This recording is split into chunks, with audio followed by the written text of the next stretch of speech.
সময়ের অন্যতম সেরা ফুটবলার লিওনেল মেসি তর্ক সাপেক্ষে ইতিহাসের সেরা ফুটবলার ধরা হয় তাকে। 8বারের ব্যালন ডি'র জয়ী এই ফুটবলারের সতীর্থদের থেকেও ফুটবলের কৌশল শেখেন।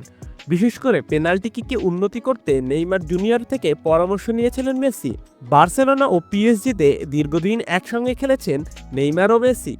সর্বশেষ পিএসজিতে খেলার সময় পেনাল্টিতে ভালো করার ব্যাপারে নেইমারের পরামর্শ নিয়েছিলেন মেসি।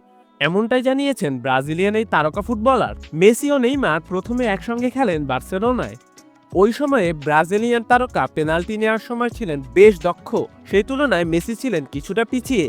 তবে গত কয়েক বছরে স্পট কিকে অভূতপূর্ণ উন্নতি করেছেন আর্জেন্টিনার বিশ্বকাপ জয়ী এই অধিনায়ক। নেইমার বলে, আমি মেসিকে ভালো পেনাল্টি নিতে সহায়তা করেছি। একদিন আমরা অনুশীলনে ছিলাম, তিনি আমাকে জিজ্ঞেস করলেন, তুমি এত ভালো পেনাল্টি কিভাবে নাও? আমি মনে মনে বললাম, আপনি কি পাগল? আপনি মেসি, তাই আমি যদি এটা করতে পারি তাহলে আপনিও পারবেন। নেইমার আরও বলেন, আমি তাকে সেটা শিখিয়েছি এবং পরে তিনি অনুশীলন করেছেন। কাতার বিশ্বকাপে তিনি এই কৌশল কাজে লাগিয়ে অনেক গোল করেছেন।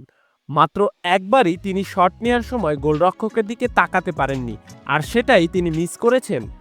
বার্সায় যোগ দেওয়ার সময় রিয়াল মাদ্রিদ থেকেও অফার পেয়েছিলেন নেইমার। এ প্রসঙ্গে তিনি বলেন, রিয়াল মাদ্রিদের অফারটি একটি ব্ল্যাঙ্ক চেক ছিল।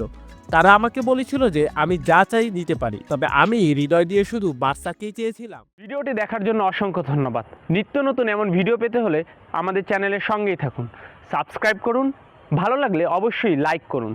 ভিডিও সম্পর্কে যে কোনো মন্তব্য করতে পারেন আমাদের কমেন্ট বক্সে। ধন্যবাদ।